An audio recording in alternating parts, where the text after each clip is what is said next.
¿Cómo está valorando todo este tipo de movilización, de indignación, que en algunos casos, pues yo creo que tiene y que se nutre también de mucha gente de la izquierda, ¿no? Es un movimiento de rebeldía que se ha producido por fortuna en nuestro país. Ya era hora de que hubiera un movimiento de este tipo. Y hay varias convocatorias. Unos se llaman Democracia Real, otros se llaman Jóvenes sin futuro, sin casa, sin curro, pero sin miedo. Y hay varios movimientos más que todos ellos pues han confluido finalmente en hacer una especie de rebeldía pacífica en las plazas de las ciudades. Nosotros creemos que ahí hay un germen importantísimo de gente que se está repolitizando, porque dicen que son apolíticos, son apartidistas en general, apolíticos no porque están haciendo política todos los días, ¿eh? Y eso es bueno, que empiecen a comprometerse con el tiempo que les ha tocado vivir. Un 43% de jóvenes parados. Hay un dicho que se dice por mi tierra, que el problema de ser pobre es que te ocupa todo el tiempo. Y muchos de los que están ahí les está ocupando todo el tiempo la situación que tienen. Pero son descreídos de la política de los partidos, ¿no? Sí, yo creo que hay un cierto descreimiento. Yo estuve en la manifestación del 15 de mayo, fui respetuoso y lo vamos a hacer hasta siempre con ellos, y respetar su soberanía, su pluralidad, y no fuimos como partido político, sino como ciudadano, porque soy un ciudadano. Y en la manifestación yo escuchaba no votar al bipartidismo, votar a otros partidos, pero no votar al bipartidismo. También había voces de no votar, de abstenerse, de votos nulos, ¿no? Se escuchaban, pero lo que hubo fue una pitada impresionante, es decir, yo diría que han descubierto al opresor, aunque sea una palabra clásica, tradicional, cuando llegamos al Ministerio de Economía y al Banco de Santander que estaba enfrente. Por cierto, el edificio del Banco de Santander me dio la sensación de que es mayor que el propio Ministerio de Economía. Yo creo que eso define perfectamente lo que son las relaciones políticas y económicas en nuestro país, del poder político con el poder económico. La pitada allí fue monumental. Sabían dónde estaban y estaban pitando a derecha y a izquierda, digo en el sentido de la calle, ¿no? Y bueno, yo creo que este movimiento tiene muchísima importancia. Nosotros, nuestra gente está en ese movimiento, están respetuosamente con la pluralidad que tienen, y yo creo que es un germen importantísimo de que la gente, y gente joven sobre todo, se implique de una manera directa en la política activa y en su futuro. Yo creo que eso, bienvenido sea el movimiento, y lo que hace falta es que lo coordinen, lo canalicen bien, y de alguna manera sea un movimiento que podamos hablar en el futuro de que tenemos, yo diría, más compromiso social con el tiempo que le ha tocado vivir a toda esa gente que han tomado las plazas de los Estamos recibiendo las imágenes de cómo se producen, por ejemplo, las votaciones y los, digamos, votos afirmativos en las asambleas. Vamos con las preguntas. Nacho Escolar. Yo quería preguntarle por su opinión y su análisis sobre las últimas elecciones municipales y autonómicas. Son las primeras elecciones en bastantes en las que Izquierda Unida no retrocede, sino que aumenta, son 200.000 votos más, pero en el vaso medio vacío se puede decir también que han perdido la alcaldía de Córdoba, que era una alcaldía importante, la de Seseña también por el aspecto simbólico, y que solo han logrado 200.000 votos más en un momento en el que el PSOE se desploma. ¿Cómo analiza usted esas elecciones? Con datos comparados de las últimas elecciones municipales, el Partido Popular ha crecido un 6% sobre sus propios votos. El PSOE ha perdido un 20% y nosotros hemos crecido un 17%, siempre sobre los votos de las elecciones municipales. Lo importante para nosotros es la tendencia. Se han cumplido los pronósticos que venían dándonos las encuestas. Las encuestas se movían que íbamos a estar entre un 6,5 y 7%, hemos estado en un 7,5%, incluido Iniciativa per Catalunya Verds, nuestros compañeros de Cataluña, y por tanto los objetivos iniciales los hemos cubierto. Ahora es cierto una cosa, hay una parte importante del voto del Partido Socialista que nosotros no hemos cogido. Y pensamos que es un voto que se cogerá en el tiempo si el Partido Socialista continúa con la misma línea política que tiene. Hablo de la base social. ¿Pero usted calificaría de éxito el resultado de Izquierda Unida en estas elecciones, habiendo perdido algo tan sagrado para ustedes como es el Ayuntamiento de Córdoba? Tenemos 200 concejales más, vamos a tener más alcaldías que las anteriores. Hay dos elementos de tristeza para nosotros importantes, ¿no? Lo hemos calificado como una satisfacción moderada, por decirlo de alguna manera, por dar un calificativo al resultado. Pero que lo importante es la tendencia que hemos tenido, que es importante. Y una cuestión, Córdoba, soy muy sintético, nosotros creemos que, y autocríticamente afirmo, que Rosa Aguilar falló su palabra con los cordobeses y las cordobesas. Ella debería haber seguido hasta el último día del mandato. Pero eso no es culpa de Izquierda Unida en el caso de que fuera responsabilidad de alguien. Pero asumimos la autocrítica porque encabezaba la lista de Izquierda Unida. Y al día siguiente... ¿Cree usted que los cordobeses han castigado mi opinión el que no esté? Es que hay más cosas. Rosa al Aguilar. día siguiente de marcharse Rosa, mi opinión es que la organización debería haber ido a ver a los cordobeses y haberles dicho: os pedimos disculpas porque nuestra alcaldesa haya faltado a su palabra de llegar hasta el final de mandato. Esto es muy importante. en la vida pública y en la política. Luego hay otro par de elementos.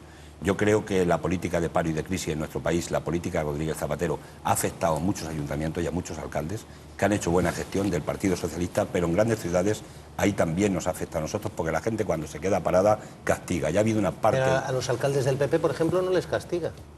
Porque el PP ha representado una opción diferente. Tiene un electorado muy firme y además ha ganado, como hemos dicho, 6% de votos, que son 500.000 votos con respecto a las elecciones anteriores, que no es que ha tenido una gran avalancha de votos, es que ha mantenido su electorado. Tiene los suyos y ha tenido un crecimiento incorpora de alguno más, yo 500.000 creo que también de del gente Partido desencantada Socialista. con el Partido Socialista, efectivamente, ¿no? Pero por continuar con el argumento, creemos que eso ha hecho daño también en el Ayuntamiento de Córdoba, y luego hay un tercer factor, que es para nosotros incomprensible. Es incomprensible que un empresario que esté imputado en asuntos de corrupción pueda tener 5 concejales sencillamente porque ha metido mucho dinero en una campaña electoral. Pero y usted, esto... de verdad, ¿cómo puede explicar que la gente tan sensata de Córdoba pueda votar a un señor como Sandokan, imputado en el Malaya, que le debe un montón de dinero al propio Ayuntamiento de Córdoba? ¿Qué pasa? ¿Por qué no se castiga la corrupción en este país como se castiga en no otros se está sitios? castigando en España. Y es más, ¿Pero por el qué? alcalde que más ha luchado contra la corrupción en España, que es el alcalde de Seseña, ha perdido las elecciones.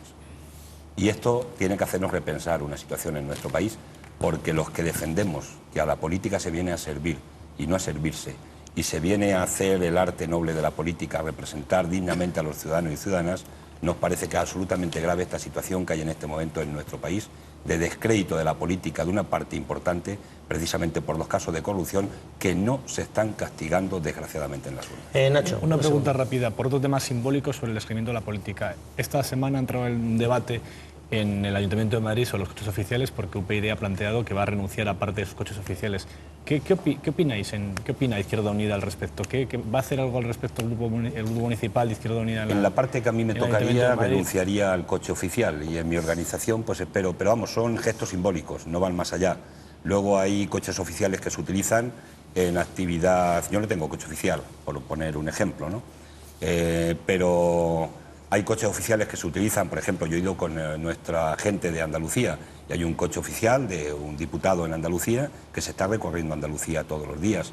Y si no se lleva un chofer y no se lleva un coche, con uno propio y conduciendo, pues muy difícil se puede hacer política, porque algunos sabemos de lo que son 10 y 12 y 14 horas en un coche haciendo política por una Andalucía, por ejemplo. Y en algunos casos hay también motivos de seguridad. Yo creo que hay que separar algunos elementos, pero sí, creo que hay un exceso de utilización de lo público, en este caso de vehículos públicos en este sentido, y creo que en ese sentido teníamos que tener un principio de mayor austeridad. Simbólicamente es importante, más que cuantitativamente, cualitativamente. Nacho Villa, Cadena COPE. Buenas noches, señor Lara. O sea, reconozco que no lo tiene fácil, es decir, que lo que usted heredó en su momento en Izquierda Unida era una coalición con una representación cuasi simbólica en el Congreso de los Diputados, que siguen manteniendo, y con una tradición contradictoria. Es decir, cuando Izquierda Unida ha sido muy crítica con el Partido Socialista, véase en la época de Julio Anguita, llegó a conseguir 21 escaños, y cuando han hecho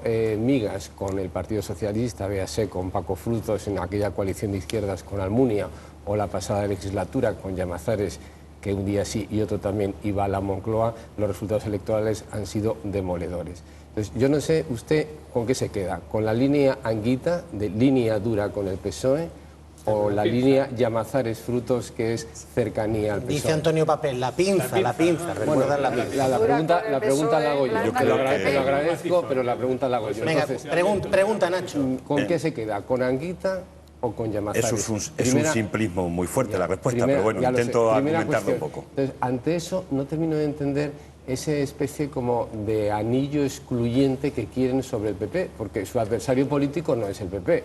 Entiendo que usted va a rascar votos en el PSOE, no en el PP. Señor Lara. Vamos a ver, dos cuestiones. Primero, somos simbólicos en el Parlamento, pero somos la tercera fuerza política en este país, y además ahora consolidada y reforzada en las últimas elecciones.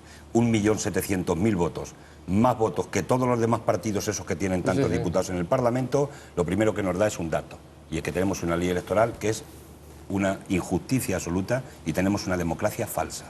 Esto no es una democracia representativa. Una democracia falsa es un poco fuerte, ¿no? Vamos a ponerle otro, vamos a poner una democracia... Si quiere usted decirlo, con una parte dígalo, pero... Con una parte importante... Yo creo que es mejorable, no, pero digo, falsa... con una parte importante de la soberanía popular amputada.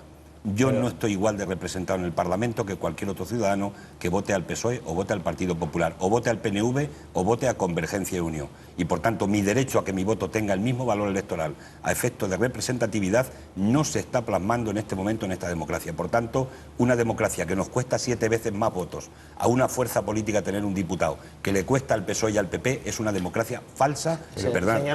Pero disculpar. Quiero decir... Si yo entiendo su cabreo, si yo fuera de Izquierda Unida, pensaría exactamente lo mismo. Yo también si fuera soy líder de Izquierda Unida... Pero claro, democracia falsa suena como muy potente, sobre todo porque... 32 años indignado. Aquí se hizo un sistema electoral. Se hizo un sistema, pero los norteamericanos... Bueno, son democracias que dejan mucho que desear. La ley Holanda creo que también tiene ley 2, me parece, ¿no? Pero esa no es la cuestión. La cuestión es que esta fuerza política lleva 32 años con una ley que se pensó para que en el Parlamento no entrara determinada representación que había en la calle y había que buscar una fórmula para que fuéramos a un bipartidismo imperfecto. Pero un bipartidismo, que muchos defienden mucho patriotismo, pero que en este país se lleva cogobernando desde que yo me acuerdo, gobierne el PP en Madrid o gobierne el PSOE, siempre con Convergencia y Unión o el Partido Nacionalista Vasco, en lo que algunos hemos denominado el Triángulo de las Bermudas.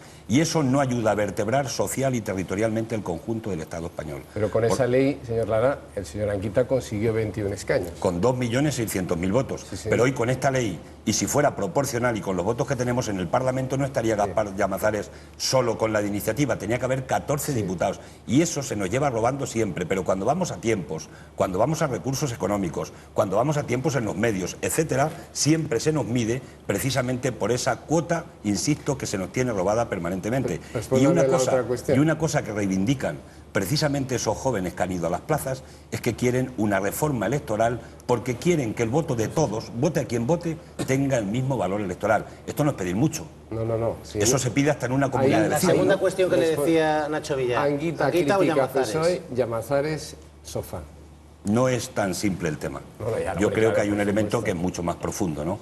El periodo que hemos tenido desde el año 2000 hasta el 2008 ha sido un periodo donde ha habido un crecimiento económico que se estaba produciendo ficticio, ¿vale?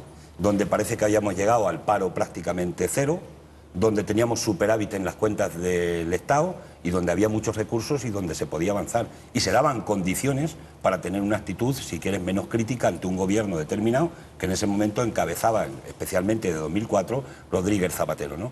Pero hay un momento donde se da un cambio importante y un giro en la política y Zapatero se va a la derecha directamente en política económica y hay un giro también que se plantea en esta organización. Nosotros en la Asamblea de 2008 teorizamos un modelo anticapitalista en nuestros documentos, teorizamos un modelo antineoliberal y en función de esa línea marcamos la hoja de ruta y hasta ahora la hoja de ruta está dando resultados de nuevo de crecimiento positivo. Yo creo que cada momento de la historia ha tenido su pulso en nuestra organización política y sería un simplismo absoluto pensar que nosotros crecemos porque está Julio y decrecemos porque está Gaspar, porque son las condiciones que en cada momento se están produciendo desde el punto de vista político. Pero reitero, es muy importante que haya una ley electoral donde todos los votos tengan el mismo valor. Entonces sí podemos medir realmente lo que es el trabajo de cada fuerza política.